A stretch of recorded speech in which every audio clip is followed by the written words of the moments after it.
আসসালামু আলাইকুম রহমতুল্লাহ বারাকাত। বিসমিল্লাহ রহমান রহিম। হজরত আনাস ইবনে মালিক রাদিয়াল্লাহু বলেন, আমরা রাসূলুল্লাহ সাল্লাল্লাহু আলাইহি ওয়াসাল্লামের সঙ্গে বসিয়াছিলাম। তিনি বলিলেন, এখনই তোমাদের নিকট একজন বেহেশতি লোক আসিবে। এমন সময় একজন আনসারী আসিলেন, যাহার দাড়ি হইতে অজুর পানির ফোঁটা টপকাইয়া পড়িতেছিল, এবং তিনি জুতা বাম হাতে লইয়া রাখিয়াছিলেন। দ্বিতীয় দিনও রাসূলুল্লাহ সাল্লাল্লাহু আলাইহি ওয়াসাল্লাম ওই কথাই বলিলেন, এবং সেই আনসারী ওই অবস্থাতেই আসিলেন, যে অবস্থাতে প্রথমবার আসিয়াছিলেন। তৃতীয় দিন আবার রাসূলুল্লাহ সাল্লাল্লাহু আলাইহি ওয়াসাল্লাম ওই কথাই বলিলেন, এবং সেই আনসারী ওই প্রথম অবস্থাতেই আসিলেন। যখন রাসূলুল্লাহ সাল্লাল্লাহু আলাইহি ওয়াসাল্লাম মজলিস হইতে উঠিলেন, তখন হযরত আব্দুল্লাহ ইবনে আমর রাদিয়াল্লাহু আনহু সেই আনসারীর পিছনে গেলেন এবং তাহাকে বলিলেন, আমার পিতার সহিত আমার ঝগড়া হইয়া গিয়াছে, যে কারণে আমি কসম খাইয়াছি যে 3 দিন তাহার নিকট যাইব না। যদি আপনি ভালো মনে করেন তবে আমাকে আপনার এখানে 3 দিন অবস্থান করিতে দিন। তিনি বললেন, বেশ ভালো। হযরত আনাস রাদিয়াল্লাহু আনহু বললেন, হযরত আব্দুল্লাহ রাদিয়াল্লাহু আনহু বর্ণনা করিতেন যে, আমি তাহার নিকট 3 রাত্র অতিবাহিত করিয়াছি।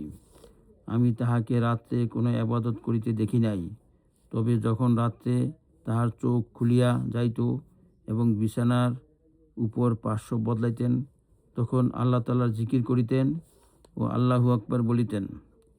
এইভাবে ফজরের নামাজের জন্য বিছানা হইতে উঠিতেন। আরেকটি বিষয় ইহাও ছিল যে, আমি তাহার নিকট হইতে ভালো ছাড়া অন্য কিছু শুনি নাই। যখন 3 রাত্র অতিবাহিত হইয়া গেল এবং আমি তাহার আমলকে মামুলি মনে করিতে লাগিলাম, এবং আমি আশ্চর্যবোধ করিতেছিলাম যে রাসূলুল্লাহ সাল্লাল্লাহু আলাইহি ওয়াসাল্লাম তাহার জন্য এত বড় সুসংবাদ দিয়েছেন, অথচ তাহার কোনো বিশেষ আমল তো নাই। তখন আমি তাহাকে বলিলাম, হে আল্লাহর বান্দা, আমার এবং আমার পিতার মধ্যে না কোনো অসন্তুষ্টি হইয়াছে এবং না কোনো বিচ্ছেদ হইয়াছে। তবে ঘটনা এই যে, আমি রাসূলুল্লাহ সাল্লাল্লাহু আলাইহি ওয়াসাল্লামকে আপনার সম্পর্কে 3 বার এই কথা বলিতে শুনিয়াছি। এখনই তোমাদের নিকট একজন বেহেশতি লোক আসিবে। অতঃপর 3 বারই আপনি আসিয়াছেন।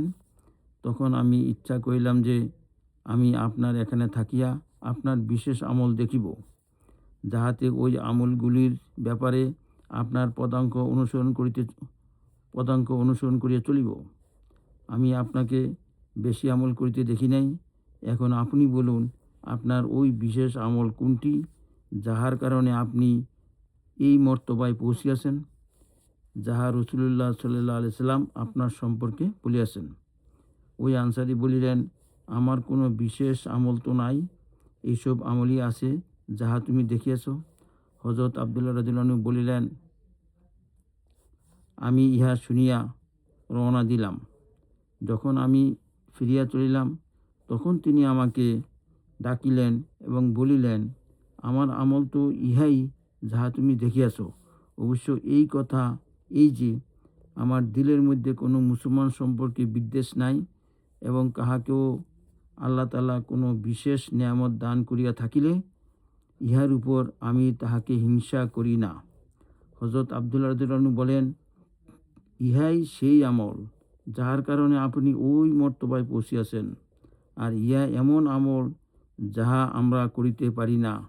মুসনাদে আহমদ, বাজ্জার, মাজমায়ে জাওয়ায়েদ। বিসমিল্লাহির রহমানির রহিম। হযরত আবু হুরায়রা রাদিয়াল্লাহু আনহু বর্ণনা করেন যে, রাসূলুল্লাহ সাল্লাল্লাহু আলাইহি ওয়াসাল্লাম বলিয়াছেন, যে ব্যক্তি দুনিয়াতে কোনো বিপদগ্রস্ত মানুষের বিপদ দূর করে, আল্লাহ তাআলা তাহার আখিরাতের বিপদ দূর করিবেন। যে ব্যক্তি দুনিয়াতে কোনো মুসলমানের দোষ ত্রুটি গোপন রাখে, আল্লাহ তাআলা আখিরাতে তাহার দোষ ত্রুটি গোপন রাখিবেন। যতক্ষণ মানুষ তাহার ভাইয়ের সাহায্য করিতে থাকে, আল্লাহ তাআলা তাহার সাহায্য করিতে থাকেন। মুসনাদে আহমদ। ইয়া আল্লাহ, আমাদেরকে আমল করার তৌফিক দান করুন।